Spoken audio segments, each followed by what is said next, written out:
Volume বাড়ালে তাপ বাড়বে, হ্যাঁ। ভলিউম কমালে তাপ কমবে। এটা হচ্ছে আমরা বিকল্প পদ্ধতি হিসেবে ব্যবহার করতে পারি, সিলিন্ডারের পরিবর্তে এটা ব্যবহার করতে পারি। এটা হচ্ছে যে সাশ্রয়ী, এটা আপনার হচ্ছে যেমন বিদ্যুৎ খরচও কম, যেমন হচ্ছে পেট্রোলেরও হচ্ছে কম পরিমাণে খরচ হয়, যেটা পেট্রোলও কম পরিমাণে খরচ হয়, আর হচ্ছে আপনার জ্বালানিও পর্যাপ্ত পরিমাণে আর কি আমরা পাই।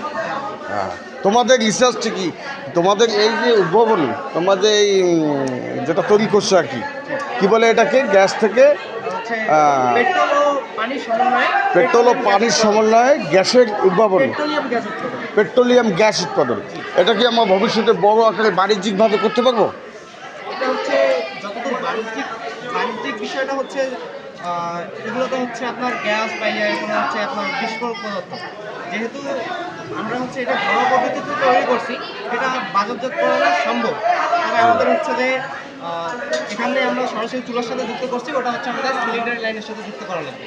যে কারণে হচ্ছে এখানে আমরা আগে সিলিন্ডার মজুত করা লাগবে, তারপর হচ্ছে বাজারে সেল দেওয়া লাগবে। এটা বাণিজ্যিকভাবে হচ্ছে আপনার সাশ্রয়ী আছে, কিন্তু হচ্ছে যে বিকল্প হিসেবে এটা বেস্ট।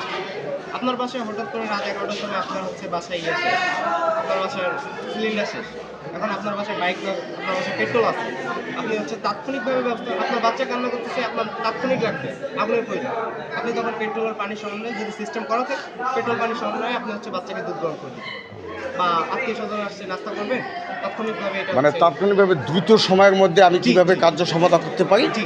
আমার প্রয়োজন মেটাতে পারি, জি। জানেন নাকি? জি, সেইটার একটা সুব্যবস্থা হয়েছে নাকি? এটা হচ্ছে আমাদের সিলিন্ডারের বিকল্প। ইনশাআল্লাহ তোমার সফল হোক। তোমার প্ল্যান এটা হচ্ছে যে প্ল্যান বলতে কি, এগুলো হচ্ছে পূর্ব আগে থেকে আর কি, এটা হচ্ছে তো মানে অনেকেই করছে, হ্যাঁ, কিন্তু হচ্ছে যে আমরা এটাকে আর কি সাশ্রয়ী, আর হচ্ছে আপনার এয়ার পাম্প মোটর, তারপর হচ্ছে আপনার হাত দিয়েও যেন করা যায় এরকম ব্যবস্থা করছি। তার উপর হচ্ছে আমরা রান্না করে দেখাই, আমরা গতকাল যেটা আর কি দেখাইছি ভিডিও থাকে, যে হচ্ছে যে আমরা এটা তাহলে রান্নাও করতে পারি। হ্যাঁ, শুনুন। আমাকে একটু পুরোটা ডিটেলস মঞ্জুর ভাই আবার বলো। হ্যাঁ, আপনার কি বাউয়া পুরমচাঁদ ভুতুরিয়া? আপনার কি তুমি করে বলি, হ্যাঁ, আমার সাথে তো তোমাদের আইডেন্টিটি নেই, না, আছে কি? না। আমি পাটগ্রাম আদর্শ কলেজে engineering drawing and workshop practice instructor, maybe chief instructor, বিজ্ঞান বিভাগের 4 সাবজেক্ট। জানো কি তোমরা কি বিজ্ঞানে পড়ো? ও আচ্ছা, আজকের এই বিজ্ঞান ও প্রযুক্তি মেলায়, এটা কি বলছি আমরা, 47তম জাতীয় বিজ্ঞান প্রযুক্তি সপ্তাহ এবং বিজ্ঞান মেলা। আপনাদের প্রজেক্ট কি, আপনার কি প্রজেক্ট একটু এক্সপ্লেইন করতে পারবেন? যদি একটু ডিটেলে বলতেন যে আপনাদের এখানে কি কি ইকুইপমেন্ট আছে, কি কি যন্ত্রপাতি ব্যবহার করছেন, হ্যাঁ, কি কি কাঁচামাল ব্যবহার করছেন। আমাদের প্রজেক্ট হচ্ছে পরিবেশ বান্ধব নগরী। আমাদের একটা মেগা প্রজেক্ট নিয়ে আমরা কাজ করছি। তো আমাদের এই পরিবেশ বান্ধব এবং পরিকল্পিত নগরীতে আমরা হচ্ছে সব কিছুকে মানে পরিবেশের সব হুমকিকে কমিয়ে এনে মানুষের বসবাস উপযোগী একটা নগর তৈরি করার একটা পরিকল্পনা গ্রহণ করেছি। তো এটি ধারাবাহিকভাবে আমরা সকল ইন্ডাস্ট্রিগুলোকে সব একদিকে রেখেছি এবং লোকাল মানে মানুষের যে আবাসস্থল সব একদিকে রেখেছি। তারপরে আমরা ধাপে ধাপে হাসপাতাল, তারপর হচ্ছে পার্ক এবং খেলার মাঠ এবং কলেজ করেছি এখানে। তো আমাদের ইন্ডাস্ট্রিতে আমরা জানি যে প্রচুর পরিমাণে দূষিত বায়ু, দূষিত পানি এগুলো পরিবেশে ছেড়ে দেওয়া হয়, তাতে পরিবেশে ব্যাপক ক্ষতি হয়। যাতে আমরা এই ক্ষতিটাকে কমিয়ে আনতে পারি, ক্ষতি নিরসন করতে পারি, তার কারণে আমরা এই ইন্ডাস্ট্রিতে স্থাপন করেছি PFGD plant, flue gas desulphurisation. এই প্ল্যান্টের মাধ্যমে আমরা যে এখানে ইন্ডাস্ট্রিতে ক্ষতিকারক অম্লীয়ধর্মী এক ধরনের gas, sulphur die oxide, nitrogen die oxide, carbon die oxide, এগুলো বাতাসে মিশে যায়। এগুলো না মেশানোর জন্য আমরা এই পাইপের মধ্যে দিয়ে এই গ্যাসগুলোকে FGD প্ল্যান্টে স্থাপন করেছি এবং এই FGD প্ল্যান্টের মধ্যে আমাদের আছে ক্যালসিয়াম কার্বনেট এবং ক্যালসিয়াম অক্সাইড। ক্যালসিয়াম কার্বনেট এবং ক্যালসিয়াম অক্সাইডের সাথে বিক্রিয়া করে এই অম্লধর্মী যে গ্যাসগুলো আছে এগুলো বিভিন্ন ধরনের লবণ তৈরি করবে এবং লবণগুলো এখানে অদক্ষিণ হিসেবে জমা থাকবে এবং যে পরিশুদ্ধ বায়ু সেটা আমরা এই পাইপের মধ্যে বের করে দেওয়ার চিন্তা ভাবনা করছি। এবং এখানে যে অতিরিক্ত লবণটা আছে এটা আমরা সার হিসেবে, জীবসাম সার হিসেবে মাটির যদি সারত্ব বৃদ্ধি পায় তখন আমরা মাটিতে আমরা ফসলের জমিতে ব্যবহার করতে পারি। তারপরে আমরা এখানে ব্যবহার করছি হচ্ছে বায়োগ্যাস প্ল্যান্টে আমরা হচ্ছে হচ্ছে গবাদি পশু, তারপর বাড়িতে যে উচ্ছিষ্ট খাবার দাবার যেটা থাকে ওইটা ব্যবহার করে, ওই উচ্ছিষ্ট খাবার দাবার ব্যবহার করে আমরা এখানে গ্যাস উৎপাদন করছি। এই গ্যাস উৎপাদন করার পর এই গ্যাস দিয়ে আমরা আমাদের বসত বাড়ি রান্না বান্না এবং এই যে আমাদের সোলার গ্যাস সিস্টেম, গ্যাস চালিত যে গাড়ি আছে সেই গাড়িগুলোকে চালাচ্ছি।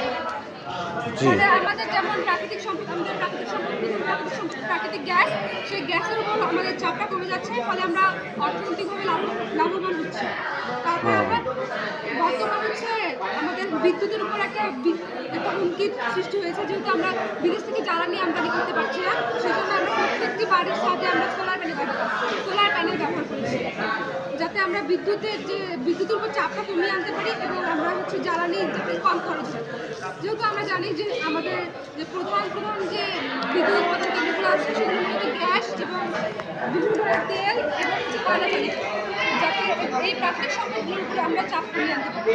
এবং রাতের বেলা যেহেতু আমাদের সোলার থাকে, মানে সূর্যের আলো থাকে না, সূর্যের আলো থেকে সোলারগুলো চলে, তো আমরা এখানে ব্যাটারি ইউজ করছি, হচ্ছে লিথিয়াম ব্যাটারি ইউজ করছি। আমাদের এই যে গ্যাস চালিত গাড়ি আছে, এই বর্তমান যেহেতু জ্বালানি সংকট, তাই আমরা হচ্ছে এই গ্যাস চালিত গাড়ি ব্যবহার করছি, যাতে আমরা জ্বালানি সংকটটাকে নিরসন করতে পারি এবং যতক্ষণ হুমকি মোকাবেলা করতে পারি। আর আমাদের প্রচুর পরিমাণে আমাদের এই প্রকল্পে আমরা সবুজ গাছের উপর দৃষ্টি দিয়েছি, যাতে আমাদের পরিবেশে অক্সিজেন এবং কার্বন ডাইঅক্সাইডের একটা অনুপাত সমান থাকে এবং গ্রিনহাউস ইফেক্ট কম থাকে। ধন্যবাদ তোমাদেরকে সুন্দর প্রজেক্ট তৈরি করার জন্য। যদিও আমরা আমাদের কাছে আজকে লেটেস্ট নিউজ হচ্ছে যে ইরান যুক্তরাষ্ট্র ইসরায়েলের যুদ্ধ বিরতি হয়েছে 2 সপ্তাহের জন্য, জানো কি তোমরা? তো বেশ কিছুদিন যুদ্ধ এরকম অতিবাহিত হওয়ার পরে তোমরা যে এই ধরনের পরিকল্পনা করছো জানালি সাশ্রয়ের জন্য, এজন্য তোমাদেরকে ধন্যবাদ। তোমরা সফল হও, হ্যাঁ, ইনশাআল্লাহ। ঠিক আছে।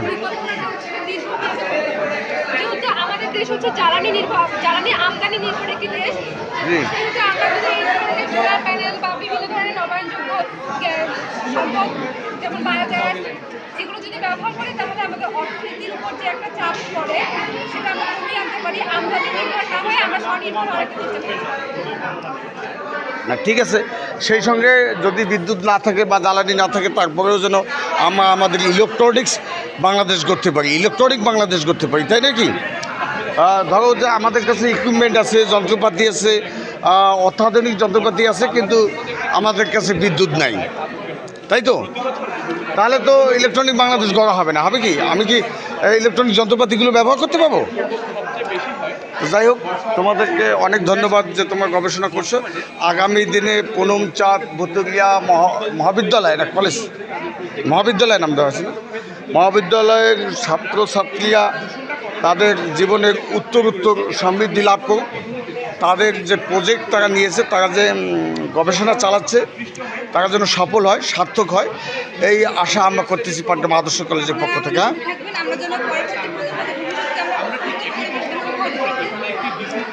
ধন্যবাদ তোমাদের।